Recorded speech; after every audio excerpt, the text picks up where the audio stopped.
Si elle est souvent au cinéma, à la télévision et désormais de retour sur les planches, Marie-Gillain n'est pas vraiment du genre à écumer les émissions pour se livrer sur sa vie privée. Au contraire, elle la protège farouchement et ne montre rien sur les réseaux sociaux.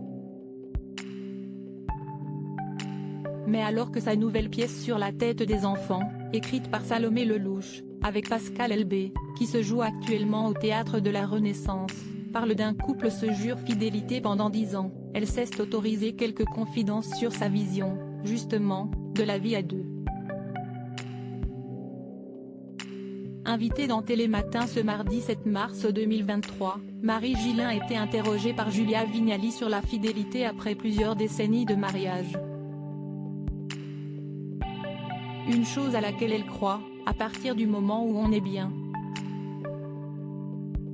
Mais à laquelle elle ne veut pas se contraindre, moi je suis plutôt. Je vois les choses au jour le jour, si est-il pour ça que tout ce qui est mariage, je n'aime pas du tout, a-t-elle ensuite expliqué à Julia Vignali et Thomas Soto. Pas question pour elle, donc, d'épouser Christophe Desposti, réalisateur franco-italien avec qui elle vit depuis plus de 10 ans. Père de sa fille cadette Vega, 13 ans, celui-ci reste plutôt discret à ses côtés et n'a, apparemment, pas intérêt à lui parler trop vite de mariage. Plutôt actif sur les réseaux sociaux, ils n'hésitent pas à afficher leur fille ainsi que d'une, 18 ans, la fille aînée de l'actrice, née de ses amours passés pour Martin Gamay. À la maison, on est plutôt.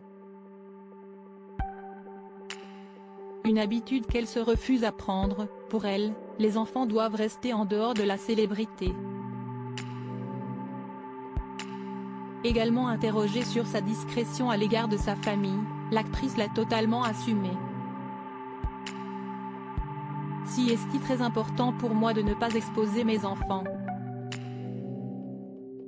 Et puis, je n'aime pas cette idée qui dit que parce que l'on est des personnes médiatisées, on se fait un peu plaisir en montrant ses enfants. Parce que tout le monde a envie de montrer ses enfants, on trouve que si est-il est plus beau du monde, mais je trouve que ça peut être lourd à porter pour un enfant d'avoir un parent artiste, a-t-elle expliqué, sincère. Et l'actrice le sait, ces deux adolescentes doivent se trouver pour devenir elles-mêmes, un long chemin qu'elle les laisse parcourir. Tout en veillant sur elles, les jeunes filles peuvent en effet se montrer espiègles. Elles peuvent mentir comme des arracheuses de dents, donc on est plutôt des détecteurs de mensonges en puissance à la maison, s'est-elle en effet amusée à révéler.